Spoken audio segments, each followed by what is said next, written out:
মারা যাওয়ার পর সংবাদটা যখন পৌঁছবে ওই মুহূর্তে আমাদের জন্য কি করণীয়, প্রথম পয়েন্টে ওটা জানবো। 2 নাম্বার পয়েন্টে জানবো মারা যাওয়ার পর সাথে সাথে কি করণীয়। 3 নাম্বার জানবো মারা গেলাম আমি, আমাকে সাথে সাথে কিছু করে দাফন দিয়ে চলে আসলো, আসার পর আমাদের কি করণীয়। 3টা পয়েন্টে আলোচনা হবে। এর আগে ভূমিকায় মারা যে যাব কোনো সন্দেহ আছে? কার কার সন্দেহ আছে? কোনো সন্দেহ নেই। আপনি আমি মুসলমান ইমানদার, আমার সন্দেহ থাকার কোনো প্রশ্নই নেই। আপনি যদি বেঈমানকেও জিজ্ঞাসা করেন, একটা হিন্দুকেও যদি জিজ্ঞাসা করেন, ধর্মের মতবাদ আছে এমন ব্যক্তিকেও যদি জিজ্ঞাসা করেন ভাই মরবা কি না, কি বলবে? মরতে হবে। ধর্ম, বর্ণ, মতবাদ, দলগত পার্থক্য, মতগত পার্থক্য যা কিছুই থাকুক, একটা জায়গায় সবাই একমত, মরতে হবে কি না? মরতে হবে। এই জায়গায় সবাই একমত। দল করে ভিন্ন, আপনার সাথে তার বিপরীতমুখী, কিন্তু মরতে হবে এটা নিয়ে একমত। আল্লাহ তাআলা সূরাত আলে ইমরানের 185 নম্বর আয়াতে আল্লাহ বলেন, বিসমিল্লাহির রহমানির রহিম, কুল্লু নাফসিন যায়িকাতুল মাউত। আল্লাহ বলেন কুল্লু নাফসিন যায়িকাতুল মাউত। এই আয়াতটা আমরা সবাই পারি। জানা যায় যখন যায়, যিনি বক্তব্য দেন প্রায় এই আয়াতটা বলে দেন, কুল্লু নাফসিন যায়িকাতুল মাউত। একটা জায়গা সূরাত আলে ইমরানের 185 নম্বর আয়াতে আল্লাহ বলেন, প্রত্যেক প্রাণীকেই মৃত্যুর স্বাদ গ্রহণ করতে হবে, যার প্রাণ আছে তাকেই মরতে হবে। একটা জায়গায় নয়, কোরআনে তিন জায়গায় আল্লাহ এই কথা বলেছেন, কুল্লু নাফসিন যায়িকাতুল মাউত। প্রত্যেক প্রাণীকেই মৃত্যুর স্বাদ গ্রহণ করতে হবে। সুতরাং আমার ভাই, ও আমার বৃদ্ধ বাবারা, যুবক ভাই, মরতে যখন হবে, মরার পরে আমার কোনো ব্যবহার চলবে না, আমার কোনো কাজ চলবে না। আগে যা করে গিয়েছি ওটাই আমি ভোগ করব। তবে মরার পরে আমাকে যখন কবরের মধ্যে রাখবে, মরার পরে আমাকে যখন কাফন দিবে, দাফন দিবে, ওটা আমার কোনো কাজ নয়। এটা যারা জীবিত থাকবে তাদের কাজ, যারা জীবিত থাকবে তাদের কাজ। এই জন্যে সুতরাং সবাইকেই যেহেতু মরতে হবে, যারা আমরা জীবিত আছি, যারা মারা যাবে তাদের জন্য আমরা 1 নম্বর পয়েন্টে যেটা করব, 1 নম্বর, একটা মানুষ যখন মারা যেতে থাকবে, এখনো মরে নাই, মৃত্যু সজ্জায় আছে, ওই মুহূর্তে 3টা কাজ। 1 নম্বর, তাকে কালিমার তালকিন দিতে হবে। কি দিবেন? কালিমার তালকিন। তার কাছে আস্তে আস্তে বলবেন লা ইলাহা ইল্লাল্লাহ, যেন তার শেষ কালিমাটা লা ইলাহা, শেষ বাক্যটা লা ইলাহা ইল্লাল্লাহ হয়ে যায়। সহিহ মুসলিমের 916 নম্বর হাদিসের বর্ণনা, হযরত আবু সাঈদ খুদরি রাদিয়াল্লাহু তাআলা আনহু বর্ণনা করেন, عن أبي سعيد الخدري رضي الله تعالى عنه قال قال رسول الله صلى الله عليه وسلم لكنوا موتاكم لا إله إلا الله। আল্লাহর হাবিব সাল্লাল্লাহু আলাইহি ওয়াসাল্লাম ফরমান, ও আমার সাহাবায়ে কেরাম, ও আমার উম্মতেরা, শুনিয়ে রাখো, লাকিনু মাউতাকুম, তোমরা তোমাদের মৃত শয্যায় ব্যক্তিকে তালকিন দাও, লা ইলাহা ইল্লাল্লাহ। কি বলবেন? কি বলবেন? লা ইলাহা ইল্লাল্লাহ। কেন বলবেন? সহিহ মুসলিমের অপর হাদিসের বর্ণনা, আল্লাহর হাবিব সাল্লাল্লাহু আলাইহি ওয়াসাল্লাম ফরমান, মান কানা আখিরু কালামিহি লা ইলাহা ইল্লাল্লাহ দাখালাল জান্নাহ। কেন তাকে লা ইলাহা ইল্লাল্লাহ বলবেন? কেননা একটু পরেই ওই ব্যক্তিটা ইন্তেকাল করবে, তার শেষ বাক্যটা যদি লা ইলাহা ইল্লাল্লাহ হয়ে যায়, আল্লাহর হাবিব সাল্লাল্লাহু আলাইহি ওয়াসাল্লাম ফরমান, শেষ বাক্যটা লা ইলাহা ইল্লাল্লাহ হওয়ার কারণে আল্লাহ তাকে মৃত হওয়ার সাথে সাথে জান্নাতে প্রবেশ করাবেন। শেষ বাক্যটা লা ইলাহা ইল্লাল্লাহ, এজন্য সে মরবে আর জান্নাতে প্রবেশ করবে। এই জন্য দামি সময় না ওটা। ওই সময় জায়গা জমি নিয়ে না, অন্য কোনো কথা না, কানের কাছে আস্তে আস্তে বলবেন লা ইলাহা ইল্লাল্লাহ, আস্তে আস্তে, জোরে না। তাকে চাপ দিবেন না, কারণ তার মুহূর্তটা কঠিন মুহূর্ত। কঠিন মুহূর্ত না, এমন কঠিন মুহূর্ত। সে তখন মালাকুল মউতকে দেখতে থাকে, আজকের ফেরেশতা জাহান্নামের ফেরেশতাকে দেখতে থাকে। আলোচনায় সামনে শুনবো ইনশাআল্লাহ। শেষ কালিমাটা আস্তে আস্তে তাকে কানে কানে আস্তে আস্তে বলবেন, জোরে না, বাধ্য করবেন না, চাপ দিবেন না। কেন যদি চাপ দেন, ওই নাজুক মুহূর্তে যদি একবার সে বলে দেয় না বলবো না, হতে পারে না। একজন মানুষ যখন পেরেশানিতে থাকে তখন বলে এই মিয়া দূরে যাও, বলে না। একটা পেরেশানিতে থাকলে ওই মুহূর্তে তার জন্য পেরেশানির সময় চাপ দিবেন না, আস্তে আস্তে বলবেন। আবু হুরায়রা বেলাল রাদিয়াল্লাহু তাআলা আনহুর যখন ইন্তেকাল হচ্ছে, স্ত্রী কান্না করতেছে, পরিবার কান্না করতেছে। বেলাল রাদিয়াল্লাহু আনহু বললেন, তোমরা কেন কান্না করতেছো? আমার তো সামনে মালাকুল মউত আসছে, জান্নাতের ফেরেশতা দেখতেছি, চিন্তার কোনো কারণ নাই। আল্লাহর ফজলে আমার দুটো চক্ষু বন্ধ হয়ে যখন ইন্তেকাল হয়ে যাবে, আমি আমার প্রিয়জন আল্লাহ এবং তার রাসূলের সাথে মিলিত হয়ে যাব। ঈমানদার বাঁচলেই বা কি লাভ, মরলেই বা কি ক্ষতি, তাই না? মরতে তো হবেই। আপনি যত ভালো করে জীবন যাপন করেন তাও আপনাকে মরতে হবে। আপনি যদি কষ্টের জিন্দেগিটাও যাপন করেন তাও আপনাকে মরতে হবে। যত আরাম আয়েশে, যত অট্টালিকায় আপনি থাকেন না কেন আপনাকে মরতে হবে। যত কুড়ে ঘরেই থাকেন না কেন আপনাকে মরতেই হবে। সুতরাং মরতে যেহেতু হবে, জীবনটাকে যেন ভালোভাবে পরিচালিত হয়, শেষ মুহূর্তটা যেন ভালো হয়। 1 নাম্বার করণীয় কালিমার তালকিন দেওয়া। যে ব্যক্তিটা মারা যাচ্ছে তার প্রথম করণীয় কি? কালিমার তালকিন দেওয়া। 2 নাম্বার, ওই মুহূর্তটা পরিবারের জন্য নাজুক মুহূর্ত, পরিবারের একজন সদস্য ইন্তেকাল করতেছে, ওই মুহূর্তে সবর করা, ধৈর্য ধারণ করা। পরিবারওয়ালারা কান্নাকাটি, মাতাম না করা, কাপড় চোপড় ছিঁড়ে ফেলে, এমনও আছে কান্না করার জন্য লোক ভাড়া করে আনে। মহিলারা এলাকার মধ্যে ঘুরতে থাকে, একটু কান্না করে দিতে হবে কিনা, হ্যাঁ, কত টাকা লাগবে, আমাদেরকে একটু কম দিলেই চলবে। মানে লোক ভাড়া। তারা একদল লোক আছে, মানে তারা শুধু কান্না করতে যায়, ভাড়া করে কান্না, যেটা আল্লাহ রাসূল নিষেধ করেছে। সবর করবে, সবর করবে। 2 নাম্বার, ধৈর্য ধারণ করবে। সহিহ মুসলিমের 926 নম্বর হাদিসের বর্ণনা আনাস ইবনে মালিক রাদিয়াল্লাহু তাআলা আনহু বর্ণনা করেন। عن أنس بن مالك رضي الله تعالى عنه قال قال رسول الله صلى الله عليه وسلم إنما الصبر عند الندمة الأولى। আল্লাহর হাবিব সাল্লাল্লাহু আলাইহি ওয়াসাল্লাম ফরমান, বিপদের প্রথম মুহূর্তে যে ধৈর্য ধারণ করা হয় এটাই হলো প্রকৃত ধৈর্য। এখন আপনার জন্য বিপদ, একটা মানুষ পরিবারে চলে যাচ্ছে, এটা আপনার জন্য বিপদের প্রথম মুহূর্ত। ওই মুহূর্তে যদি ধৈর্য ধারণ করতে পারেন এটাই হলো প্রকৃত ধৈর্য। আপনার উপর পেরেশানি, অনেক কঠিন একটা সংবাদ শুনেছেন, প্রথম শোনার মাত্রই যদি আপনি ধৈর্য ধারণ করতে পারেন এটা হলো ধৈর্যের প্রথম মুহূর্ত, এটাই হলো প্রকৃত ধৈর্য। প্রথম হাই হতাশ করলেন, একটু পরে বুঝে আসলো আরে এটা তো আমার ঠিক হয় নাই, পরে গিয়ে ধৈর্য, এটা মূলত ধৈর্য না। ধৈর্য হলো যখনই বিপদের কথাটা শুনেছেন সাথে সাথেই আপনি ধৈর্য ধারণ করবেন। একজন মানুষ মারা গেলে বিপদ, 2 নাম্বার করণীয় হলো ওই বিপদে কি করবেন? ধৈর্য ধারণ করবেন। আলোচনা কি বুঝে আসতেছে না? কষ্ট হইতেছে আপনাদের? 1 নাম্বার কালিমার তালকিন দিবেন, 2 নাম্বার ধৈর্য ধারণ করবেন। 3 নাম্বার, ওই মানুষটা যখন ইন্তেকাল করবে আপনি কাছে আসেন অথবা দূরে আছেন, বিদেশের বাড়িতে আছেন, ব্যবসার জন্য বাজারে আছেন, মার্কেটে আছেন, আপনার কাছে সংবাদ গেল আপনার বাবা ইন্তেকাল করেছে, আপনার ভাই ইন্তেকাল করেছে, আপনার সন্তান যদিও ইন্তেকাল করে থাকে, আপনি যখনই শুনতে পেয়েছেন তখন আপনার কাজ হবে কি?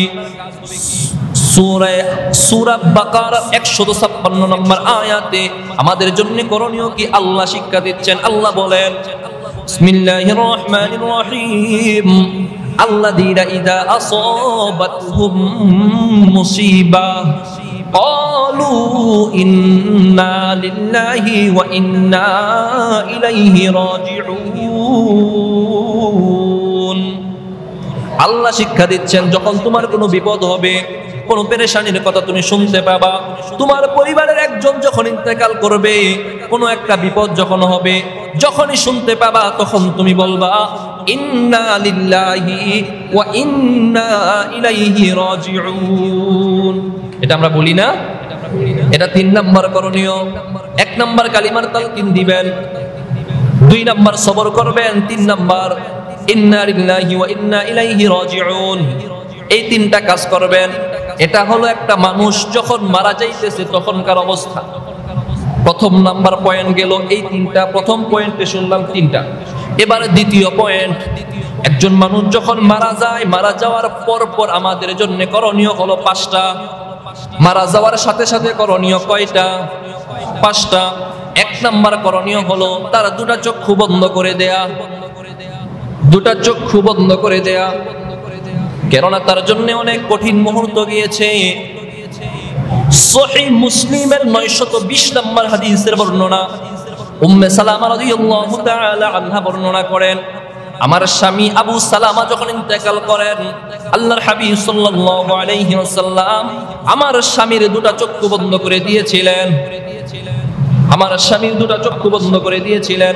সহিহ মুসলিমের হাদিসের বর্ণনা, আল্লাহর হাবিব সাল্লাল্লাহু আলাইহি ওয়াসাল্লাম ফরমান, ইন্নার রূহা ইযা কুবিজা তাবিআহুল বাসার। আল্লাহর হাবিব সাল্লাল্লাহু আলাইহি ওয়াসাল্লাম ফরমান, ইন্নার রূহা ইযা কুবিজা, মানুষের যখন প্রাণটা বের হয়, তাবিআহুল বাসার, তখন চোখটাও তার প্রাণের অনুসরণ করে, তখন চোখটাও যেন কেমন বের হয়ে যেতে চায়। কেন এই কথাটা আসলো? একটা মানুষের যখন ইন্তেকাল হয়, মালাকুল মউত তার সামনে আসে। আমাকে বলেন, আমি কোনোদিন মালাকুল মউত আজরাইলকে দেখেছি কিনা? কোনোদিন দেখছেন? মৃত্যুর সময় প্রথম দেখবেন মালাকুল মউত আপনার জানটা কবজ করার জন্য আসবে। আপনি যদি ভালো মানুষ হয়ে থাকেন, ইমানদার হয়ে থাকেন, আল্লাহর পক্ষ থেকে মালাকুল মউতের সাথে জান্নাতের ফেরেশতাও আসবে, জাহান্নামের ফেরেশতাও আসবে। আপনি যদি ইমানদার হন, ভালো মানুষ হন, জাহান্নামের ফেরেশতা প্রথমে আপনার কাছে এসে বলবে, ও আল্লাহর বান্দা, তুমি দুনিয়াতে ভালো কাজ করেছো, আল্লাহ তাআলা তোমার জন্য একটা জান্নাত বানাইছেন, একটা জাহান্নাম বানিয়েছেন। তুমি ভালো কাজ করেছো, এই জন্য তোমাকে আল্লাহ তাআলা জাহান্নামের লিস্টি থেকে তোমার নামটা মুছে দিয়েছেন, তুমি জান্নাতের উপযুক্ত হয়ে গিয়েছো। জাহান্নামের ফেরেশতা এটা বলে চলে যায়। এবার জান্নাতের ফেরেশতা আসে, ও আল্লাহর বান্দা, আল্লাহ তাআলা তোমার জন্য এই নাজ নিয়ামতগুলো উপস্থিত করে রেখেছেন। এই জন্য ইমানদার যখন মৃত্যুবরণ করে, ইমানদার তখন জান্নাতটা দেখতে থাকে। মালাকুল মউত তখন তার রূহটাকে কবজ করে নিয়ে যায়। একটা পিঁপড়া কামড় দিলে যেমন ব্যথা পাওয়া যায়, ইমানদারের রূহটাও কবজ হতে এমনি ভাবে অল্প একটু ব্যথা হবে। ইমানদারের রূহ কবজ হতে সামান্য একটু ব্যথা হবে, পিঁপড়ার কামড়ের ন্যায়। পক্ষান্তরে যেই নাফরমান আল্লাহকে কোনোদিন সেজদা দেয় নাই, আল্লাহর নাফরমানি করেছে, হালাল হারাম বাছে নাই, স্ত্রীকে পর্দার সাথে রাখে নাই, হারামের উপর রেখেছে, ওই নাফরমানের যখন মৃত্যু হবে, প্রথমে জান্নাতের ফেরেশতা এসে বলবে, ও আল্লাহর বান্দা নাফরমান, আল্লাহ তোমার জন্য একটা জান্নাত বানিয়েছিলেন, জাহান্নাম বানিয়েছিলেন, তুমি জান্নাতের উপযুক্ত হতে পারো না, ইবাদত করো নাই। এটা বলে সে জাহান্নামটাকে তার থেকে আড়াল করে দিবে। বিপরীতে বাম দিক থেকে জাহান্নামের ফেরেশতা জাহান্নাম থেকে তার সামনে তুলে ধরবে। তাকে বলা হবে, তুমি আল্লাহর ইবাদত করো নাই, নাফরমানি করেছো, তোমার জন্য জাহান্নামটা প্রস্তুত আছে। ওই ব্যক্তিটা জাহান্নামকে দেখে ভয়ে কাঁপতে থাকবে। দেখবেন অনেক মানুষ মৃত্যুর সময় এত কষ্ট হয়, চোখগুলো বড় বড় হয়ে যায়, এমন অবস্থা হয় সে ইস্তেনজা পায়খানাও করে দেয়। এমন একটা অবস্থা হয়, নাফরমানের যখন মৃত্যু হবে তার চোখগুলো বড় বড় হয়ে যাবে। নাফরমান সে যেতে চাইবে না, সে বলবে আমাকে বাঁচাও। 3 জায়গায় বলেছেন কুল্লু নাফসিন যায়িকাতুল মাউত। কয় জায়গায়? 3 জায়গায় বলেছেন। যতবার আল্লাহ বলেছেন কুল্লু নাফসিন যায়িকাতুল মাউত, ততবারই সাথে সাথে আল্লাহ এটাও বলেছেন, ইযা জাআ আজালুকুম লা ইস্তাখিরুনা সাআতাও ওয়া লা ইস্তাকদিমুন। আল্লাহ এটাও বলেছেন, যখন যার হায়াত শেষ হয়ে যাবে তাকে এক মুহূর্তেও সামনে দেওয়া হবে না, সামনে যাওয়ার জন্য দেওয়া হবে না, এক মুহূর্ত পিছনেও যাবে না। হায়াত যখন শেষ, সাথে সাথে রূহটা কবজ করা হবে, 1 মিনিট আগেও না, 1 মিনিট পরেও না। এজন্য 1 নাম্বার করণীয়, যখন মানুষটা ইন্তেকাল হয়ে যাবে, তার চোখ দুইটাকে বন্ধ করে দিবেন। ঠিক আছে না? বন্ধ করবেন, সাথে সাথে কি পড়বেন? উম্মে সালামা রাদিয়াল্লাহু তাআলা আনহা বর্ণনা করেন, আল্লাহর হাবিব সাল্লাল্লাহু আলাইহি ওয়াসাল্লাম আমার স্বামী আবু সালামা যখন ইন্তেকাল করেছেন তখন আমার স্বামীর দুটো চক্ষু রাসূল বন্ধ করে দিয়েছিলেন। আর রাসূল পড়েছিলেন আল্লাহুম্মা গফির লাহু ওয়ারহাম দারাজাতাহু ফিল মাহদিয়িন। রাসূল তার চক্ষু দুটো বন্ধ করে দিয়ে পড়েছিলেন, আল্লাহ তাকে আপনি ক্ষমা করে দেন এবং তার মর্যাদা আপনি বাড়িয়ে দেন।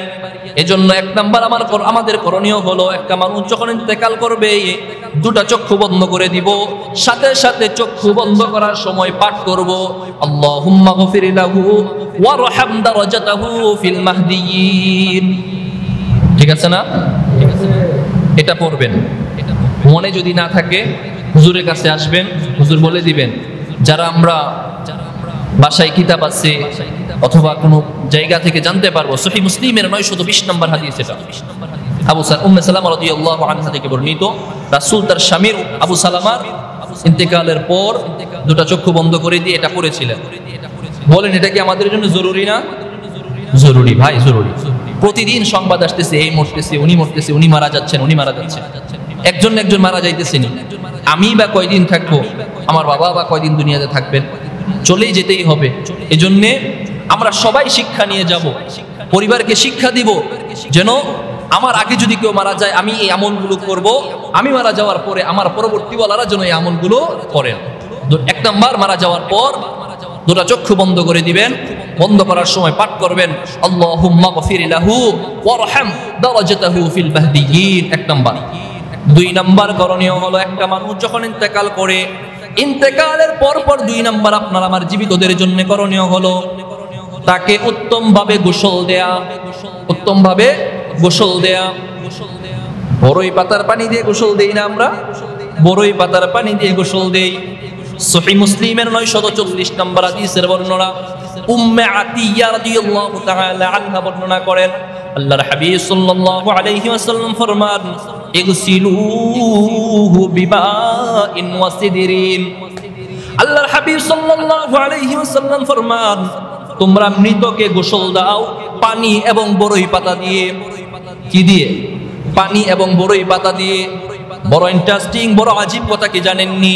এই যে আমরা বড়ই পাতা দিয়ে পানি দেই, এত এত পাতা আছে, এত এত গাছের পাতা আছে, আম পাতা, জাম পাতা, কাঁঠাল পাতা আছে, এত পাতা থাকতে ওইগুলো না দিয়ে বড়ই পাতাই কেন দেই?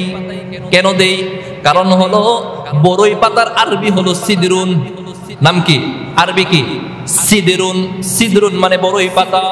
আমরা জানি সিদরাতুল মুনতাহা জান্নাতে আছে কিনা? সিদরাতুল মুনতাহা নামক একটা জায়গা আছে।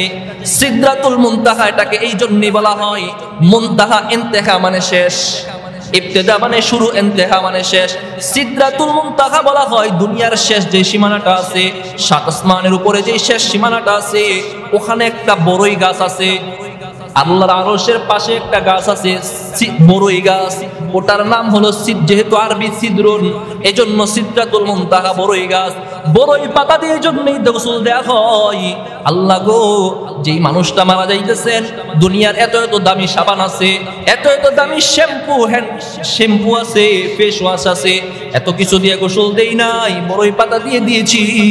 কারণ হলো যেই বড়ই গাছ আপনার আরশ মহল্লায় স্থান পেয়েছে, যেই বড়ই গাছ আপনার কাছাকাছি স্থান পেয়েছে, ওই বড়ই গাছের পাতা দিয়ে গোসল দিতেছি গো আল্লাহ, আপনি দয়া করে এই মাইয়্যিতকে মাফ করে দিয়েন।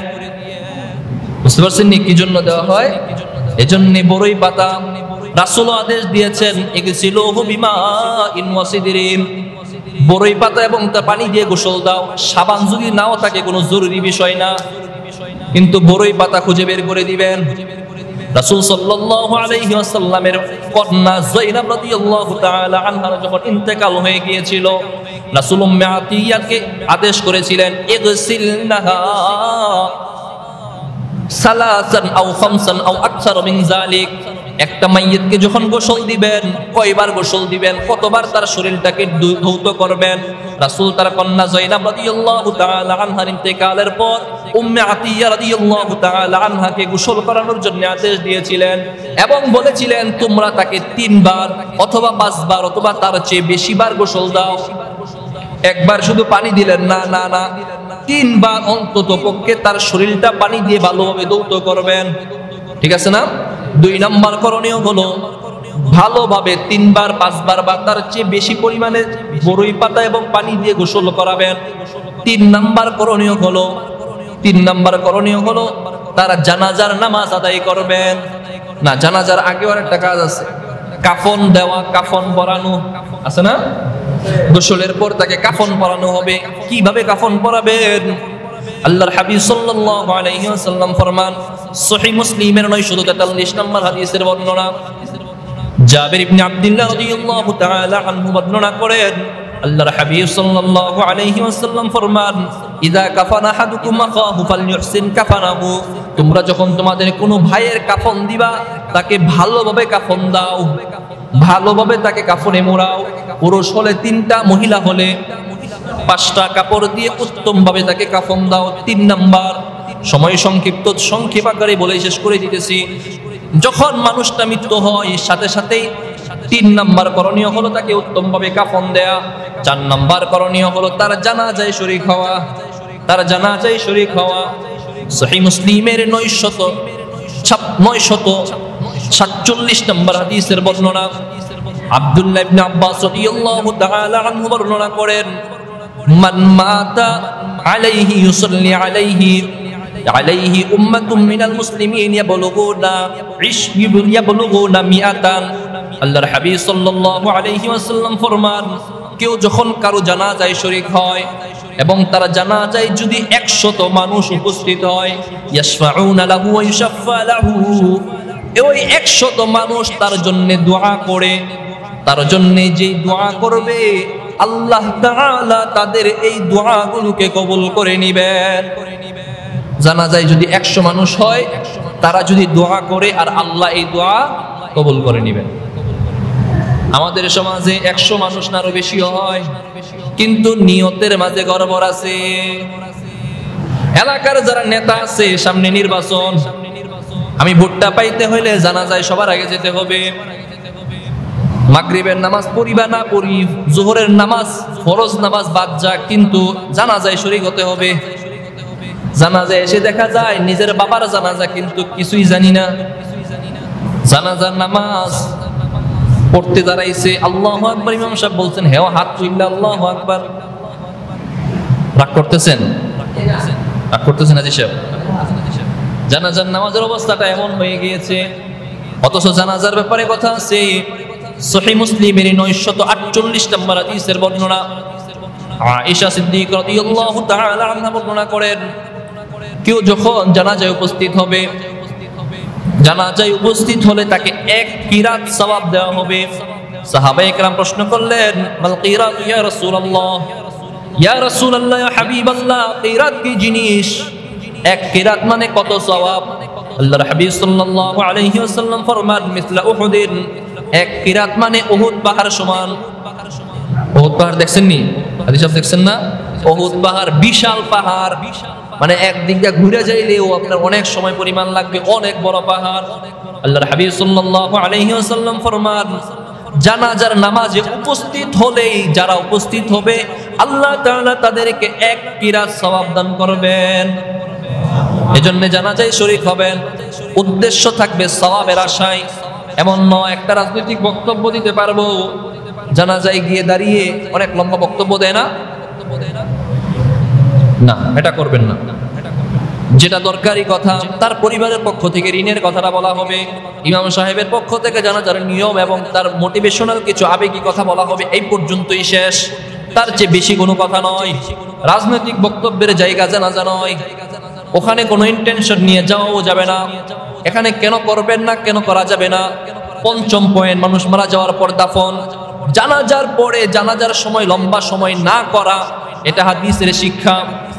সহিহ মুসলিমের হাদিসের বর্ণনা, আবু হুরায়রা রাদিয়াল্লাহু তাআলা আনহু বর্ণনা করেন, আসরিউ বিল জানাজা, তোমরা জানাজার ক্ষেত্রে দ্রুত করো, তাকে দ্রুত দাফন করে দাও, তাকে দ্রুত দাফন করে দাও।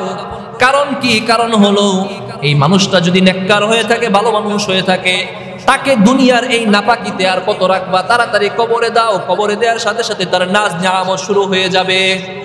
দুনিয়াতে রাখার দরকার নাই, তাড়াতাড়ি তাকে কবরে দাও, কবরে তাকে নাজ নিয়ামতের মধ্যে দিয়ে দাও। আর যদি নাফরমান হয়ে থাকে তারপরেও তাকে কবরের মধ্যে দিয়ে দাও। কারণ হলো এই নাফরমানকে নিয়ে তোমরা দুনিয়াতে আর থাইকো না, তাকে তাড়াতাড়ি কবরে দিয়ে দাও। আসরিউ বিল জানাজা, তোমরা জানাজার ক্ষেত্রে দ্রুত করো। এটা হলো মানুষ মারা যাওয়ার পর 5 নাম্বার করণীয়। একটা মানুষ মারা যাওয়ার পর 5টা করণীয়। 1 নাম্বার, তার 2টা চক্ষু বন্ধ করে দিবেন। বন্ধ করার সময় বলবেন আল্লাহুম্মা গফির লাহু ওয়ারহাম দারাজাতাহু ফিল মাহদিয়িন। 2 নাম্বার, তাকে উত্তমভাবে পানি এবং বরই পাতা দিয়ে গোসল করাবেন। 3 নাম্বার, তাকে পুরুষ হলে 3টা, মহিলা হলে 5টা উত্তম কাপড় দিয়ে তাকে কাফন করবেন। এমন না বাজারে সবচেয়ে নিম্ন দামি কাপড় না, একটু ভালো কাপড়। বাজারে লেখায় রাখে কাফনের কাপড়, মানে এটা সবচেয়ে খারাপ কাপড়। এমন না, সামর্থ্য থাকলে একটু ভালো কাপড়ে। 3 নাম্বার। 4 নাম্বার, যারা জানাজায় শরীক হবেন তার জন্য মাগফিরাতের দোয়া করবেন। আপনি যদি দোয়া করেন আল্লাহ তাকে মাফ করে দিতে পারেন। 5 নাম্বার, তাকে দ্রুত জানাজা দিয়ে দাফন করে দিবেন। দাফন করার ক্ষেত্রে একটা ছোট্ট কথা বলে পরবর্তী পয়েন্টে চলে যাইতেছি। দাফন করার সময় আমাদের সমাজে বর্তমানে 3টা কবর প্রচলিত আছে। একটা হলো সুন্নতি কবর, একটা হলো জায়েজ কবর, 3 নাম্বার হলো নাজায়েজ কবর। আপনি ভাইবা দেখেন, দুনিয়াতে আপনি সারাটা জীবন ভালো কাজ করলেন, ইবাদত করলেন, কিন্তু আপনাকে নাজায়েজ কবরে যদি দাফন দেওয়া হয়, ওই কবরে থেকে আপনি কোনোদিন আল্লাহর পরিচয় পাবেন। ওই নাজায়েজ কবরে থেকে কোনোদিন রাসূলের পরিচয় দিতে পারবেন না, কবরের সওয়ালের জবাব দিতে পারবেন না। এবার নাজায়েজ পদ্ধতি, জায়েজ পদ্ধতি, সুন্নত পদ্ধতিগুলো একটু দেখায় দিতেছি। যদি প্র্যাকটিক্যাল দেখাতে পারতাম ভালো হতো, যদি দেখায় দিতে পারতাম কবরের সামনে গিয়ে, তাহলে ভালো হতো। এই যে আপনাদের চাঁদপুর হাজীগঞ্জ থানায় বাকিলা ফুলসুয়া একটা জায়গা আছে, ফুলসুয়া মাদ্রাসা, নাম শুনছেন না? ওখানে প্রতি বছর একটা মাহফিল হয়। প্রতি বছর মাহফিলের সময় আমাদের শেখ আল্লামা ফজিলাতুশ শেখ আল্লামা মুফতি আবু সাঈদ হাফিজাহুল্লাহ হুজুর ওখানে তত্ত্বাবধানে 3টা কবরই খোদা হয়। জায়েজ, সুন্নত এবং নাজায়েজ 3টা কবর প্র্যাকটিক্যালি দেখানো হয়। এটা জায়েজ, এটা নাজায়েজ, এটা সুন্নত। একটু বলি আমি আপনাকে। একটা কবর যেটা একদম সোজা নিচে আসছে, এসে পশ্চিম দিকে, ডান দিকে পশ্চিম দিকে যেটা ভিতরে ঢুকে গেছে, এটা হলো সুন্নত। হ্যাঁ, সোজা এসে পশ্চিম দিকে কি করছে? পশ্চিম দিকটা আমার তো পিছনে দেখাইতে পারতেছি না, ধরে নেন, ঠিক আছে? পশ্চিম দিকে যেটা ঢুকে গেছে ওটা হলো সুন্নত। আর যেটা সোজা এসেছে, তারপর এইভাবে এসে তারপর একটু নিচে, যেখানে সোজা নিচে বরাবর রেখে দিলেন, যেটা আমাদের বহুল প্রচলিত, এটা ঠিক না? আমাদের দেশের মাটি হালকা, ভিতরে ঢুকাতে গেলে মাটি ভেঙে পড়ে যেতে পারে, এই জন্য সুন্নতটা আমরা পারি কম, কিন্তু চেষ্টা করা সুন্নত, মনে রাখতে হবে এটাই সুন্নত। সুন্নত মানে রাসূল এই কবর, ওখানে রাসূল যত সাহাবায়ে কেরামকে রাসূল কবর দিয়েছেন সবাইকে এইভাবে দেওয়া হয়েছে। রাসূল নিজেও এমন কবরেই শুয়ে আছে। রাসূলের জীবনী থেকে না শিক্ষা দরকার আমার? এই যে শিক্ষা লন, রাসূলের জীবনী জানা দরকার না? এই যে রাসূলের হাদিসই আমি বলতেছি, এতক্ষণ যে কথা বলছি আমি নিজের কথা বলতেছি, রাসূলের হাদিস বলতেছি না? হ্যাঁ, হাদিস বলতেছি। আমি কথা বলার সময় কোনো দুর্বল কথা বলি না। এই যে কবর যেটা সুন্নাহ গেল, না জায়েজ যেটা এসে এভাবে, তারপর যেটা আমাদের বহুল প্রচলিত, বুঝতেছেন হয়তো বা, ঠিক না? এটা হলো জায়েজ। আরেকটা হলো নাজায়েজ, যেটা সোজা মাটি থেকে এসে যায়, এসে এই অবস্থায় লাশটাকে মাটিতে রাখা হয়, রেখে বাঁশগুলোকে পাতার করে দেয়। হ্যাঁ, দেখেন পাতার করে দিয়ে এখানে মাটি দিয়ে দেওয়া হয়। এটা নাজায়েজ কবর, এটা নাজায়েজ, এটা জায়েজের সুরত নেই। এজন্য খুব সতর্ক থাকা, কারণ আমার জীবনের শেষ সময়টা যেখানে আমি থাকবো, একদম বরজখের জিন্দেগি, কিয়ামত পর্যন্ত যেখানে আমি থাকবো, ওই জায়গাটা আমার পরিবার যদি একটু ভালো করে না যায়, কেননা ওই জায়গাটাই ডিপেন্ড করবে আপনার পরবর্তী জিন্দেগি, পরবর্তী জীবনটা কেমন হবে, ঠিক না? চলেন এবার 2 নাম্বার পয়েন্ট গেল। প্রথমে বলেছিলাম 3টা পয়েন্টে আলোচনা হবে। একটা ছিল মৃত্যুর সময় কি আমাদের করণীয়, 2 নাম্বার মৃত্যুর পরপরই আমাদের জন্য কি করণীয়, 3 নাম্বার এখন জানবো ওই মানুষটাকে তো কবর দিয়ে চলে আসলাম, এখন আমাদের জন্য আসার পরে বাকি জীবনটা আমি তো বাইচে আছি, আমার বাবা নাই, আমার জন্য কি করণীয়। দেখা যায় এই জায়গায় ঘাটতি বেশি। যখন মারা গেছে আমার কান্নাকে দেখে, কিন্তু কবর দিয়ে চলে আসছি আর খবর নাই, হয়তো 7 দিন 40 দিনের সময় একটা বেদাতি রুসুম করে ওই সময় মনে হয়, বাকি আর মনে নাই। এমন আছে না? খবরই নাই, এরপরে আর খবরই নেই। এবার শুনবো 3টা পয়েন্টে সংক্ষিপ্ত আকারে মেহেরবানি করে 3টা পয়েন্ট এই শেষ পয়েন্টে 3টা পয়েন্টে আলোচনা শুনবো আমাদের জন্য। মানুষকে কবর দেওয়ার পর পরবর্তী সময়ে কবর দিয়ে চলে আসার পর কি কি করণীয়, চলে আসার পর কি কি করণীয়। 1 নাম্বার করণীয় হলো তার জন্য দোয়া করা, তার জন্য দোয়া করা। কেন দোয়া করবেন? কারণ সুনানে তিরমিজি হাদিস নাম্বার 3221 উসমান ইবনে আফফান রাদিয়াল্লাহু তাআলা আনহু বর্ণনা করে কেন দোয়া করবেন বলছি। عن عثمان بن عفان رضي الله تعالى عنه قال قال رسول الله صلى الله عليه وسلم استغفروا لأخيكم واسألوا له التثويب فإنه الآن يسأل।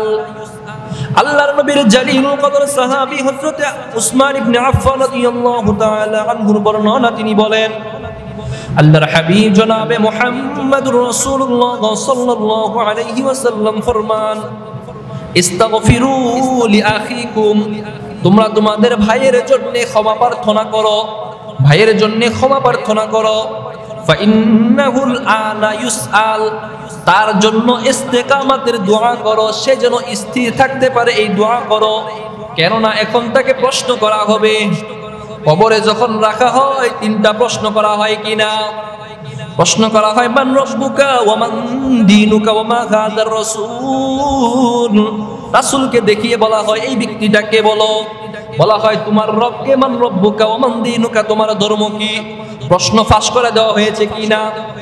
যতই প্রশ্ন ফাঁস করে দেওয়া হোক, যদি দুনিয়ার জিন্দেগিতে আপনি রবের গোলামি না করেন, আল্লাহর দেয়া দেখানোর পথে না চলেন, সুন্নাহ অনুযায়ী যদি জীবন পরিচালিত না করেন, চক্ষু বন্ধ হওয়ার পর যখন কবরের মধ্যে যাবেন, আপনাকে যখন প্রশ্ন করা হবে মান রব্বুকা, দুনিয়াতে যদি আপনি রবের গোলামি না করেন আপনি বলবেন লা আদরি। যখন বলা হবে মান দীনুকা, দুনিয়াতে যদি আপনি দ্বীন ইসলাম মেনে না চলেন আপনি বলবেন লা আদরি। যখন আপনাকে বলা হবে মা হাদার রাসূল, রাসূলকে দেখিয়ে যখন বলা হবে এই ব্যক্তিটাকে, দুনিয়াতে আপনার ভিতরে যদি সুন্নত না থাকে, রাসূলের সুন্নত যদি দাড়ি না থাকে, রাসূলের সুন্নত যদি টুপি না থাকে, রাসূলের সুন্নত যদি মিসওয়াক না থাকে, রাসূলের সুন্নত যদি তাসবিহ না থাকে, ঘরের মধ্যে যদি পর্দা না থাকে, সুন্নত যদি আপনার ঘরের ভিতরে না থাকে, মরার পরে রাসূলকে দেখে চিনতে পারবেন না, বলবেন লা আদরি লা আদরি। আল্লাহর পক্ষ থেকে যেই ফেরেশতা আসবে, বদির ফেরেশতা, কানা ফেরেশতা, যখন বলা হবে ওই আল্লাহর বান্দা তুই কিছুই জানোস না, আল্লাহ বলবেন ওই নাফরমানের কাছে যাচ্ছ, তার কানের মধ্যে একটা লাগাইয়া দিবা। যখনই বলা হবে লা আদরি, আপনার কবরের ভিতরে শাস্তি শুরু হয়ে যাবে, শাস্তি শুরু হয়ে যাবে। কবরটা 3.5 হাত কবর, নাফরমানের কবর। কবরের 2 পাশের মাটি এমন জুড়ে চাপ দিবে, নাফরমানের এক পাশের পাঁজরের হাড় অপর পাশের পাঁজরের মধ্যে ঢুকে যাবে। নাফরমানের কবরের ভিতরে সাপ বিচ্ছু ছেড়ে দেয়া হবে। আল্লাহর হাবিব সাল্লাল্লাহু আলাইহি ওয়াসাল্লাম ফরমান এমন সাপ দুনিয়ার কবরের মধ্যে ছেড়ে দেয়া হবে, ওই সাপ যদি তার 1 ফোঁটা লালাও দুনিয়ার মধ্যে ছেড়ে দিত, দুনিয়াতে কোনোদিন কোনো উদ্ভিদ উৎপন্ন হতো না। ও আমার ভাই, ও আমার মা বোনেরা, আজকালকে বিচ্ছু দেখলে আপনি ভয় পান। কবরের মধ্যে বিচ্ছু ছেড়ে দেওয়া হবে, বিচ্ছু আপনাকে দংশন করবে, সাপ আপনাকে দংশন করবে যদি নাফরমান হয়ে থাকেন। যদি আল্লাহর ফজলে দুনিয়ার জিন্দেগিটা আল্লাহর গোলামি করে যেতে পারেন, ফজরের নামাজেও আপনি শরীক হন, জোহরের নামাজেও আপনার কাজা হয় না, শরীক হন যতই ব্যস্ততা থাকুক না কেন। আসরের সময়ও খেলাধুলা বাদ দিয়ে আপনি জামাতে শরীক হয়েছেন, মাগরিবেও আপনি শরীক হয়েছেন, এশায় আপনি নামাজ আদায় করেছেন, কষ্ট হলেও পরিবারটাকে পর্দার সাথে রেখেছেন, হালাল হারামকে বেঁচে চলেছেন। যত কষ্ট হোক না কেন যদি আপনি নাফরমানি না করেন, আল্লাহর গোলামি করে যান, কবরের মধ্যে যখন প্রশ্ন করা হবে মান রব্বুকা, তোমার রবকে, তখন আপনি কি বলবেন? আপনি বলবেন, ও ফেরেশতা তুমি কি বলতেছো? আমি ফজরে যেই রবের গোলামি করেছি, তুমি কি ওই রবের কথাই আমাকে বলতেছো কিনা? জোহরের ওই যেই রবের গোলামি করতেছি, তুমি কি ওই রবের কথাই আমাকে বলতেছো কিনা? আসরে আমি যেই রবের গোলামি করেছি, তুমি কি আমাকে ওই রবের পরিচয় জিজ্ঞাসা করতেছো কিনা? মাগরিবে আমি যেই রবেকে সিজদা করেছি, তুমি কি আমাকে সেই রবের প্রশ্ন করতেছো কিনা? এশায় আমি যেই রবের সিজদা করেছি, গোলামি করেছি, তুমি কি আমাকে ওই রবের পরিচয় জানতে চাইতেছো কিনা? সারা জীবন যেই রবের গোলামি করে আসলাম, যেই রবের দেখানো পথে চলে আসলাম, হারামটা আমার সামনে এসেছে, আমি গ্রহণ করি নাই। আমার অফিসের সবাই হারাম টাকা নিয়েছে, ঘুষের টাকা নিয়েছে, আমি কষ্ট হলেও হারামটা নেই নাই। আল্লাহকে ভয় করেছি, যেই রবকে ভয় করেছি, ও ফেরেশতা তুমি কি আমাকে ওই রবের পরিচয় জানতে চাইতেছো কিনা? তুমি কি ওই রবের পরিচয় জানতে চাইতেছো? নাও পরিচয়, এটা ঠিক না? এজন্য বলি, রবকে চিনেন, রবের গোলামি করেন, সিজদা করেন। ভাই, রব ছাড়া আপনাকে কেউ সাহারা দিবে না। যদি রবকে চিনে যেতে পারেন, পরিবারটাকে যদি রবের দেখানো পথে চলে চালায় দিতে পারেন, আপনি আপনার সন্তানটাকে স্কুলে পড়াইতেছেন, কারণ ভবিষ্যতে আপনাকে সে কামাই করে খাওয়াবে, হ্যাঁ, ভালো টাকা কামাই করবে, সরকারি চাকরি করবে। স্কুলে না দিয়ে যদি তারে আপনি হাফেজ বানান, দ্বীনি শিক্ষা দেন, কারণ একটাই, যে সে গিয়ে রবের কাছে আমার সুপারিশ করবে। একটা হাফেজ ছেলে আমার জন্য সুপারিশ করবে। যখন কবরের মধ্যে প্রশ্ন করা হবে মান রব্বুকা, আপনি তখন মালাক ফেরেশতাকে বলবেন, ওই মিয়া কি বলতেছো? তুমি কি আমাকে প্রশ্নটা ওই রবের কথাই বলতেছো? যেই রবের ভয়ে, যেই রবের কাছে সুপারিশের জন্য আমি আমার সন্তানকে হাফেজ বানিয়েছি, ওই রবকে চেনার কথাই আমাকে বলতেছো? আমি তো সেই রবকেই চিনি। ফজরের নামাজে আমি সেই রবকেই চিনি, জোহরে আমি সেই রবকেই চিনি, আসরে তো সেই রবকেই চিনি, রোজা রেখেছি সেই রবকেই চিনি, মাগরিবে সেই রবকেই আমি চিনিছি। যখন প্রশ্ন করা হবে মান দীনুকা, তোমার ধর্ম কি? সারাটা জীবন যে ইসলামের উপর থেকেছেন, ধর্মের উপর থেকেছেন, কষ্ট হলেও আপনি বিধর্মীদের ধর্মের কাছেও যান নাই, তাদেরকে সাপোর্ট করেন নাই, আপনি উত্তর দিবেন আমার ধর্ম হলো ইসলাম। তৃতীয় প্রশ্ন যখন করা হবে মা হাযার রাসূল, রাসূলকে দেখিয়ে বলা হবে এই ব্যক্তিটাকে বলো চিনো কিনা, তখন আপনি কি বলবেন? ওই যে দেখো আমার সুন্নতি দাঁড়িয়ে আছে, আছে না? আমার সুন্নতি দাঁড়িয়ে আছে। কবরের মধ্যে জামা কাপড় যাবেনি, এজন্য আমি বলি ভাই, পায়ে হাতটা রেখে বলে যায়, সুন্নত দাড়িটা আপনি রেখে দেন।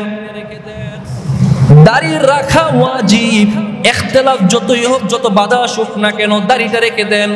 কারণ রাসূলের যত সুন্নত আছে, টুপি সুন্নত, দাড়ি সুন্নত, মিসওয়াক সুন্নত, তাসবিহ সুন্নত, আরো যত সুন্নত আছে, অনলি ওয়ান, একটা একমাত্র সুন্নত, যেটা দাড়ি, যেটা আপনার সাথে কবরে যাবে।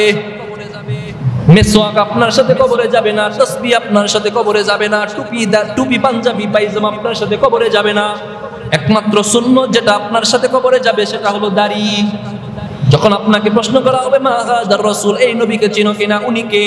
তখন আপনি বলবেন, আহারে, আমি যেই নবীকে সারাটা জীবন স্বপ্নে দেখার জন্য কত আকাঙ্ক্ষা করেছি, রবের কাছে প্রার্থনা করেছি, জীবনে একটাবারের জন্য নবীকে দেখতে পারি নাই, কবরে এসে আমি সেই নবীকে দেখতে পাইলাম। যেই নবীর সুন্নতকে মুহাব্বত করে আমি দাঁড়িয়ে রেখেছি, পরিবারের কত মানুষ আমাকে বকা দিয়েছে, গালি দিয়েছে, কত কলিগ আমার থেকে দূরে সরে গিয়েছে। এখন সমাজে, বর্তমান সমাজে দাঁড়িয়ে রাখার কারণে বিয়েও বিলম্ব হয়। হোক যদি কেউ আপনাকে দাঁড়িয়ে রাখার কারণে বিয়ে না করে, না করুক, কত সমস্যা ফেস করেছে এই দাঁড়িয়ে রাখার কারণে। যে সুন্নতটা নিয়ে কবরে আসছি, আমার নবীর চোয়ালেও দাঁড়িয়ে আছে, আমার চোয়ালেও দাঁড়িয়ে আছে, সুতরাং আমার চিনতে এক মুহূর্তেও দেরি হবে না, চিনে ফেলবেন সাথে সাথে। আর যেই নাফরমানের দাড়ি থাকবে না, মৃত্যু হয়ে যাবে। আল্লাহর কসম করে বলি, আমল থাকুক সেটা তার জান্নাতের মধ্যে কিয়ামতের ময়দানে ফায়সালা হবে। দাড়ি রাখার পরেও যদি আপনি নামাজ আদায় করেন, কিয়ামতের ময়দানে আপনার ফায়সালা হবে। আপনার আমল নামার মিজানের পাল্লা কি ভারী না হালকা হয়ে গিয়েছে, কিন্তু আল্লাহর কসম কবরের মধ্যে যখন রাসূলকে দেখানো হবে, আপনার দাড়ি না থাকার কারণে আল্লাহর কসম আপনি নবীকে চিনতে পারবেন না, আপনি নবীকে চিনবেন না। এই জন্য বলতেছিলাম, মানুষ মারা যাওয়ার পর এক নাম্বার করণীয় হলো তার জন্য দোয়া করবেন, কেননা ওই মুহূর্তটা তার জন্য কঠিন মুহূর্ত। তাকে প্রশ্ন করা হবে, আপনি তখন দোয়া করবেন আল্লাহুম্মা গফির লাহু, আল্লাহুম্মা গফির লাহু, তাকে আপনি ক্ষমা করে দেন। এবং যে প্রশ্নগুলো করা হবে এই প্রশ্নগুলোর যেন সে উত্তর দিতে পারে সেই তৌফিক দান করে দেন, এই দোয়াটা করবেন। সাথে সাথে সহিহ মুসলিমের 919 নম্বর হাদিসের বর্ণনা, আবু সালামা উম্মে সালামা রাদিয়াল্লাহু তাআলা আনহা বর্ণনা করেন যে জানাজায় যখন শরীক হবেন তখন ভালো কথা বলবেন। কেন বলবেন? ফাইন্নাল মালাইকাতা ইউআমিনু আলা মা তাকুল। কেন? কারণ ওই মুহূর্তে ফেরেশতারা আপনার কথার সাথে আমিন বলতে থাকে, ফেরেশতারা আপনার কথার সাথে আমিন বলতে থাকে। আপনি যদি ভালো বলেন ফেরেশতা বলে আমিন, আপনি যদি বলেন মাইয়িতটা ভালো ছিল ফেরেশতা বলে আমিন, আল্লাহ বলে বান্দা তারে আমি ক্ষমা করে দিলাম। এই জন্য যিনি বক্তব্য দিবেন তার কথা ভালো কথা বলবেন, তার ভালো কথা বলবেন, ফেরেশতারা তখন আমিন বলতে থাকে। সহিহ মুসলিমের হাদিসের বর্ণনা 919 নম্বর হাদিস, সন্দেহ থাকলে দেখে নিতে পারে। মানুষ মারা যাওয়ার পর দাফন দেওয়ার পরে 3টা কাজ। এক নাম্বার, টিস্যুটা দিবেন,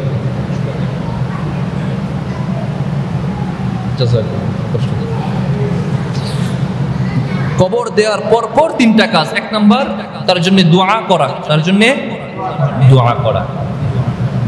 2 নাম্বার কাজ হলো, আমরা জানাজার সময় বলি না যে এই যে মারা গেল তার থেকে যদি কোনো ঋণ থাকে আমাকে বলবেন, আমি সন্তান আছি, আমি ভাই আছি, আমি বাবা আছি, আমি আত্মীয় স্বজন আছি, আমাদের কাছে বলবেন, আমরা আদায় করে দিব। বলি কি বলি না? বলি। আল্লাহর কসম করে বলি ভাই, এটা যদি বলেন, যদি নাও বলেন, আপনার যে রিলেটিভ মারা গিয়েছে তার যত পাই টু পাই হিসাব করে যত পাওনা আছে পরিশোধ করে দিবেন। যদি পরিশোধ করে না দেন কি হবে? সুনানে তিরমিজির 1078 নম্বর হাদিসের বর্ণনা, আবু হুরায়রা রাদিয়াল্লাহু তাআলা আনহু বর্ণনা করেন, নাফসুল মুমিনি মুআল্লাকুন বিদ্দাইন, একজন মুমিনের প্রাণটা দাইনের সাথে, ঋণের সাথে সম্পৃক্ত থাকে। যতক্ষণ পর্যন্ত তার ঋণ পরিশোধ করা না হয় তখন তার জন্য জান্নাতের ফায়সালা হয় না। আপনি ভালো মানুষ, ইবাদত করছেন, আপনার জন্য জান্নাত, আপনি সব ঠিক আছে, জান্নাত চাইবেন, কিন্তু নফসুল মুমিনি মুআল্লাকুন, আপনি মুমিন মানে আপনি ভালো মানুষ, এই মুমিনের প্রাণটা মুআল্লাক থাকে, সম্পৃক্ত থাকে ঋণের সাথে। তার পরবর্তী ওয়ালারা যদি ঋণ পরিশোধ না করে তার জন্য জান্নাত নাই, যদি ঋণ পরিশোধ করে ওই যে তার জন্য ফায়সালা হয়েছিল জান্নাত, ঋণ পরিশোধ করবে আর জান্নাতে চলে যাবে। বুঝেন না এই ব্যাপারটা? এজন্য যদি বলেন পরিশোধ করে দিবেন মেহেরবানি করে। কিছু কিছু শোনা যায় বলে যে ঠিকই জানাজার সময় আমাদের কাছে বলবেন, কিন্তু পরবর্তীতে গিয়ে বললে চেনা যায় না, আর পরিশোধ করে না। নিজেরা ভাগ করে নেয়ার জন্য পারাপারি লেগে যায়, ভাই কদ্দুর নিবে, বোনেরটা কিভাবে মেরে দেওয়া যাবে, ওই প্রচেষ্টাই থাকে। কিন্তু বাবাটা মারা গেল, তার ঋণ আছে কিনা পরিশোধ করা দরকার। যেই বাবা মাথার ঘাম পায়ে ফেলে সবকিছু করে গেলেন, এত কিছু আমাদের জন্য করলেন, এই বাবা আজকে ঋণের কারণে তার জন্য জান্নাতের ফায়সালা হচ্ছে না, আর আমি আমার একটু সম্পত্তির জন্য, একটু ভালো থাকার জন্য আমার বাবার জাহান্নামের ঠিকানা করে দিয়ে, বোনের সম্পদ মেরে দিয়ে আমি আছি জমি কিভাবে মেরে খেতে পারবো, আমি সেই প্রচেষ্টায় আছি। এমন মনে হয় আমাদের সমাজে নাই। মেহেরবানি করে বলবো, আপনার যতটুকু প্রাপ্য আছে আপনি নেন। এর আগেই আপনার বাবা যদি মারা যায়, সন্তান তার সম্পত্তি ভাগ করার আগেই করণীয় হলো ঋণ আদায় করে দেয়া। ভাগ করার আগে, সম্পত্তি ভাগ করার আগে 2 কাজ। একটা হলো তাকে যে দাফন করতে যেই টাকা লাগবে, কাফনের টাকা আছে, আরো যত টাকা আছে, কবর খুঁড়তে টাকা লাগতে পারে, কবর বর্তমান সমাজে অনেক সমাজে কিনতে হয়, ও টাকা লাগতে পারে। প্রথম ফরজে আইন হলো ওই কাজে ব্যয় করা। আপনার সন্তান পরবর্তীতে আপনার জমি জমা না থাকলেও এইটা সর্বপ্রথম। 2 নাম্বার করণীয় হলো বাবার ঋণ থাকলে ঋণ আদায় করা। তারপরে ওসিয়ত, তাও আবার সম্পত্তির 3 ভাগের 1 ভাগ থেকে যদি ওসিয়ত করে, তারপরে আপনি নিবেন কতটুকু আপনি পান। মেহেরবানি করে 2 নাম্বার, লাশ দাফন করার পর 2 নাম্বার করণীয় হলো তার পক্ষ থেকে ঋণ আদায় করে দেয়া।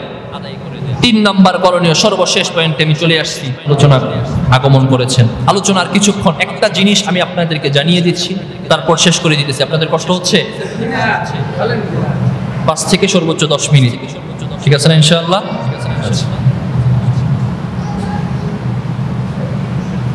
যেহেতু আমাদের কাঙ্ক্ষিত বিষয়, আমাদের প্রাণের স্পন্দন, আমরা আমাদের সন্তানাদি, আমাদের মা বাবা, আমাদের স্ত্রীদের চেয়েও আমরা আমাদের নবীকে বেশি ভালোবাসি কিনা? বেশি ভালোবাসি না? অবশ্যই ভালোবাসি, অবশ্যই ভালোবাসি। আমার বাবাকে যদি কেউ গালি দেয়, আমি তাকে ছেড়ে দিব, হয়তো মাফ করে দিব, যদিও পারবো না মাফ করে দিতে। কিন্তু আমার রাসূলকে নিয়ে যদি কেউ গালি দেয়, কেউ কটু কথা বলে, আমার রাসূলের সম্মানে যদি কেউ আঘাত দেয়, এই দেহে প্রাণ থাকবে যতক্ষণ, এই দেহে যদি এক বিন্দু রক্ত থাকে, ইমানদার এক মুহূর্তের জন্য কি তাকে ছেড়ে দিতে পারি? পারি না। এই জন্য রাসূলের ভালোবাসা থাকতে হবে, দিলে রাসূলের ভালোবাসা থাকতে হবে। ভালোবাসা থাকার নিদর্শন হলো রাসূলের দেখানো চরিত্র, আখলাক আপনার ভিতরে ঢোকানো। রাসূল কিভাবে চলেছেন, কোন চরিত্র রাসূল অবলম্বন করেছেন, কিভাবে রাসূল জীবনটা কাটিয়ে গিয়েছেন। আপনাদের সম্মানিত ইমাম সাহেব, খতিব সাহেব প্রতি সপ্তাহে প্রতিদিন আপনাদেরকে দিক নির্দেশনা দেন কোরআন ও হাদিসের আলোকে, রাসূলের জীবনীটা আপনাদের সামনে তুলে ধরেন, ওইগুলো পালন করার চেষ্টা করবেন। রাসূল কিভাবে হেঁটেছেন, কিভাবে চলেছেন, আমাদের জন্য রাসূলের জীবনে উত্তম আদর্শ রয়েছে। আল্লাহ তাআলা কুরআনুল কারীমের সূরা আহজাবের 21 নম্বর আয়াতে বলেন, বিসমিল্লাহির রহমানির রহিম, লাকাদ কানা লাকুম ফি রাসূলিল্লাহি উসওয়াতুন হাসানাহ। কুরআনুল কারীমের 21 নম্বর পারা 19 নম্বর পৃষ্ঠার 21 নম্বর পারা 19 নম্বর পৃষ্ঠা সূরাতুল আহজাবের 21 নম্বর আয়াতে আল্লাহ বলেন, লাকাদ কানা লাকুম ফি রাসূলিল্লাহি উসওয়াতুন হাসানাহ, তোমাদের জন্য তোমাদের রাসূলের জীবনীতে রয়েছে উত্তম আদর্শ। রাসূলের জীবনে আমাদের জন্য উত্তম আদর্শ আছে না নাই? আছে, আমাদের জন্য উত্তম আদর্শ রয়েছে। কেমন আদর্শ, রাসূলের চরিত্র কেমন ছিল, আদর্শ কেমন ছিল? আল্লাহ তাআলা কুরআনুল কারীমের 29 নম্বর পারার 3 নম্বর পৃষ্ঠা, কুরআনুল কারীমের 68 নম্বর সূরা সূরাতুল কলম এর 3 নম্বর আয়াতে বলেন, ওয়া ইন্নাকা লাআলা খুলুকিন আযীম। আল্লাহ বলেন, ওয়া ইন্নাকা লাআলা খুলুকিন আযীম, হাবিব আপনি মহান চরিত্রের উপর আদিষ্ট আছেন। আপনার চরিত্র মহান চরিত্র। রাসূলের চরিত্র কি চরিত্র বলেন? রাসূলের চরিত্র মহান চরিত্র। চরিত্র 3 প্রকার, চরিত্র কয় প্রকার? 3 প্রকার। একটা হলো সৎ চরিত্র, 2 নম্বর উত্তম চরিত্র, 3 নম্বর মহান চরিত্র। সৎ চরিত্র হলো আপনাকে একজন একটা থাপ্পড় দিছে, আপনিও তারে একটা থাপ্পড় দিছেন, কারণ সে আপনাকে অন্যায় করে একটা থাপ্পড় দিছে, আপনিও দিতে পারবেন, এটা ইনসাফ। সে আপনাকে একটা বকা দিয়েছে, আপনিও একটা বকা দিতে পারবেন, এটা হলো ইনসাফ, সমান চরিত্র। 2 নম্বর উত্তম চরিত্র, আপনাকে একটা বকা দিয়েছে, থাপ্পড় দিয়েছে, আপনি তো থাপ্পড় দেন নাই, তারে মাফ করে দিয়েছেন, এটা হবে উত্তম চরিত্র, মাফ করে দিয়েছেন। 3 নম্বর মহান চরিত্র, যেই চরিত্রের উপর রাসূল ছিলেন, 3 নম্বর মহান চরিত্র হলো ওইটা, কেউ যদি আপনাকে একটা থাপ্পড় দেয়, আপনি থাপ্পড় দিবেন না, সাথে সাথে তারে মাফ করে দিবেন। মাফ করে দিয়ে তার জন্য আবার কল্যাণের দোয়া করবেন, তার জন্য আপনি কল্যাণের দোয়া করবেন, ভালো দোয়া করবেন, আল্লাহ আপনি তারে হেদায়েত দেন। রাসূল ছিলেন এমন, তায়েফের ময়দানে রক্তাক্ত হয়েছেন, উহুদের ময়দানে দন্দার মুবারক শহীদ হয়েছে, কিন্তু কোনদিন তায়েফবাসীর জন্য, মদিনাবাসীর জন্য, মক্কার কাফেরদের জন্য বদদুয়া করেন নাই, দোয়া করছেন। রাসূলের চরিত্র ছিল মহান চরিত্র, রাসূলের চরিত্র মহান চরিত্র ছিল। আমরা কেন রাসূলকে ভালোবাসবো না? ভালোবাসতেই হবে, ভালোবাসার মতো কারণ রাসূলের ভিতরে আছে। রাসূলের চরিত্র মহান চরিত্র। আমরা একটা মানুষকে ভালোবেসে থাকি 4টা কারণে। 4 কারণে আমরা একজন মানুষকে ভালোবাসি। 1 নম্বর, কেউ যদি সুন্দর হয় তারে আমাদের ভালো লাগে, সুন্দর মানুষকে আমরা ভালোবাসি। 2 নম্বর, কারো গুণ যদি ভালো হয় তারেও আমরা ভালোবাসি। 3 নম্বর, কেউ যদি আমাদের আত্মীয় হয়, সন্তান, মা বাবা, তাদেরকে আমরা ভালোবাসি আত্মীয়তার কারণে। কালা হইল সন্তান ভালোবাসি না? ভালোবাসি আত্মীয়তার কারণে। 4 নম্বর, কেউ যদি আপনারে অনুগ্রহ করে, তাহলে আপনি তারে ভালোবাসেন, যেহেতু সে আপনার উপর অনুগ্রহ করেছে। এই 4টা গুণ রাসূলের ভিতরে আছে। 4টা গুণ আছে। 1 নাম্বার সৌন্দর্যের কারণে আমরা মানুষদেরকে ভালোবাসে থাকি। দুনিয়ার মানুষকে যদি সৌন্দর্যের কারণে ভালোবেসে থাকেন, আমার নবী কি সৌন্দর্যের দিক থেকে কোনো অংশে কম নাকি? বলেন না, কথা বলেন কম। দুনিয়ার সবচেয়ে সুন্দর মানুষটা হলেন ইউসুফ। ইউসুফ আলাইহিস সালাতু ওয়াস সালাম দুনিয়ার সবচেয়ে সুন্দর মানুষ ছিলেন। ইউসুফ আলাইহিস সালাতু ওয়াস সালামকে দেখে মিশরের নারীরা কি কেটেছিল? হাত কেটে ফেলেছিল না? সূরা ইউসুফের মধ্যে আছে লাকাতানা আইদিয়াহুন্না। তারা ইউসুফকে দেখে তাদের হাত কেটে ফেলেছিল। আম্মা জানা আয়েশা সিদ্দিকা রাদিয়াল্লাহু তাআলা আনহা ফরমান, লাওয়াহি জুলাইখা লাও রাআইনা জাবিনাহু, লাওয়াহি জুলাইখা লাও রাআইনা জাবিনাহু লাআসরনা বিল কদ'ইল কুলুব আলাল আইদি। আম্মা জানা আয়েশা সিদ্দিকা রাদিয়াল্লাহু তাআলা আনহা ফরমান, মিশরের নারীরা ইউসুফ আলাইহিস সালাতু ওয়াস সালামকে দেখে তাদের হাত কেটে ফেলেছিল, কিন্তু তারা জানে না, তারা যদি আমার স্বামী মুহাম্মদুর রাসূলুল্লাহ সাল্লাল্লাহু আলাইহি ওয়াসাল্লামকে দেখতো, তারা হাত নয় হাতের জায়গায় কলিজা কেটে ফেলতো। লাওয়াহি জুলাইখা লাও রাআইনা জাবিনাহু লাআসরনা বিল কদ'ইল কুলুব আলাল আইদি। যদি মিশরের নারীরা আমার স্বামী মুহাম্মদ রাসূলুল্লাহকে দেখতো, হাতের জায়গায় কলিজা কেটে ফেলতো। কেমন সুন্দর রাসূল ছিলেন! 1 নাম্বার সৌন্দর্যের গুণটা রাসূলের ভিতরে পরিপূর্ণ ছিল, তাকে ভালোবাসা দরকার। 2 নাম্বার, আমরা মানুষকে ভালোবেসে থাকি তার উত্তম চরিত্রের কারণে। আমার নবীর উত্তম চরিত্র নয়, আমার নবীর চরিত্র কেমন? বলেন না কেমন? মহান চরিত্র। উত্তম চরিত্রের চেয়েও বেশিটা মহান চরিত্র আমার নবীর, তাকে ভালোবাসার আরো আগ্রে। 3 নাম্বার, একটা মানুষকে ভালোবেসে থাকি তাকে আত্মীয়তার কারণে। আমার মাকে আমি ভালোবাসি, আমার মা আমাকে লালন পালন করেছেন, গর্ভে ধারণ করেছেন। আমার বাবাকে আমি ভালোবাসি, তিনি আমাকে ভরণ পোষণ দিয়ে বড় করেছেন, লালন পালন করেছেন, আয় উপার্জন করে দিয়েছেন। আমার সন্তানকে, আমার খালা খালু মামা মামিকে আমি ভালোবাসি, আমার আত্মীয় স্বজনকে আমি ভালোবাসি আত্মীয়তার কারণে। আমার রাসূল তার চেয়েও বেশি আমার চেয়ে নিকটে আমার আত্মীয় কিনা? আমার মা বাবার চেয়েও আমার রাসূল আমার নিকটে আত্মীয়তা। আমার রাসূল আল্লাহর হাবিব সাল্লাল্লাহু আলাইহি ওয়াসাল্লাম ফরমান, সহিহ বুখারী হাদিসের বর্ণনা, আনাস ইবনে মালিক রাদিয়াল্লাহু তাআলা আনহু বর্ণনা করেন, তোমাদের মধ্যে কেউ ততক্ষণ পর্যন্ত ইমানদার হতে পারবে না যতক্ষণ পর্যন্ত না আমি নবী তোমাদের কাছে তোমাদের মা বাবা স্ত্রী সন্তানের চেয়ে বেশি প্রিয় না হব। সুতরাং বোঝা গেল রাসূল আমাদের কাছে মা বাবার চেয়েও বেশি কাছে, বেশি আত্মীয়, তাকে বেশি ভালোবাসা দরকার। 4 নাম্বার, যে মানুষটা আমাদের উপর অনুগ্রহ করে থাকে আমরা তাকে ভালোবেসে থাকি। আমাদের রাসূলের অনুগ্রহ আমাদের উপর আছে না নাই? আছে। কত অনুগ্রহ আছে! সারাটা জীবন উম্মতের ফিকির করে গিয়েছেন, সারাটা জীবন উম্মতের ফিকির করেছেন। কখনো জবান থেকে উম্মতি উম্মতি শব্দটা যায় নাই।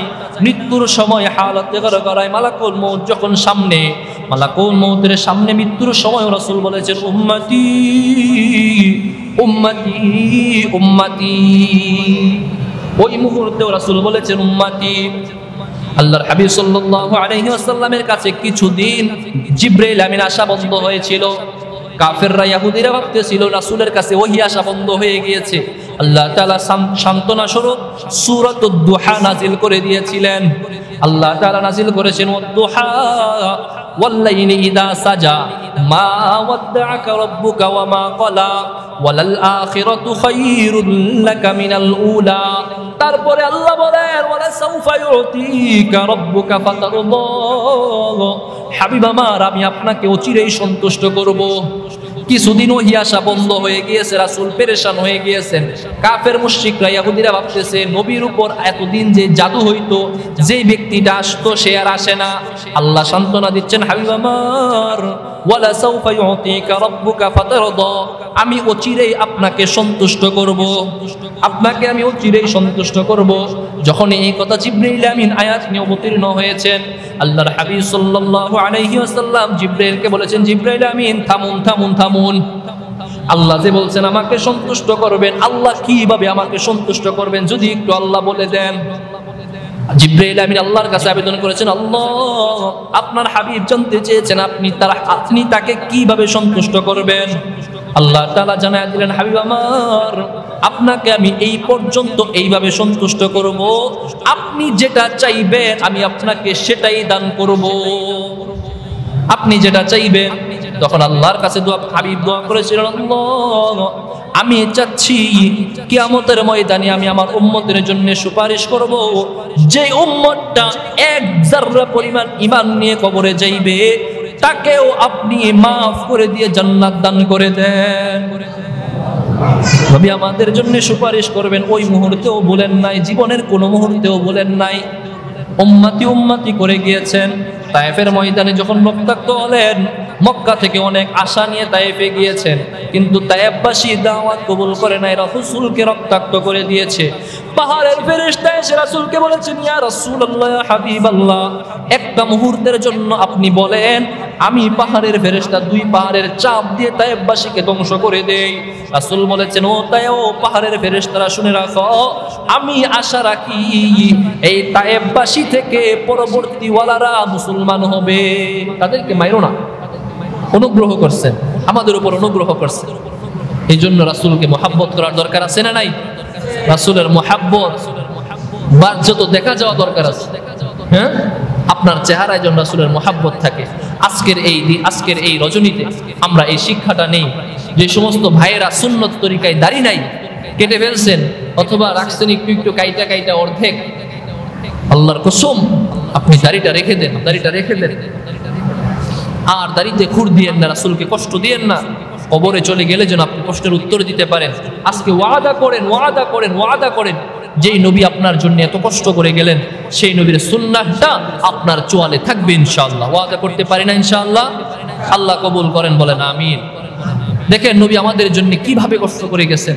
আমাদের উস্তাদ আমাদের জন্য যখন হাদিস পড়াইতেন, তখন আমাদের উস্তাদ মাওলানা নাঈম আহমদ হাফিজাহুল্লাহ, তিনি একদিন দরসে বলেছিলেন, একটা হাদিস আছে, ঘুমাইতে যাওয়ার পূর্বে বিছানা ঝাড়ু দেওয়া সুন্নাহ। জানেন না এটা? ঘুমানোর পূর্বে বিছানা 3 বার ঝাড়ু দিয়ে নেওয়া সুন্নাহ। এই হাদিসটা বলার সময় উস্তাদ আমাদেরকে বলেছিলেন, দেখো আমাদের নবী আমাদের জন্য কত ফিকির করেছেন, কত চিন্তা করেছেন। কিভাবে?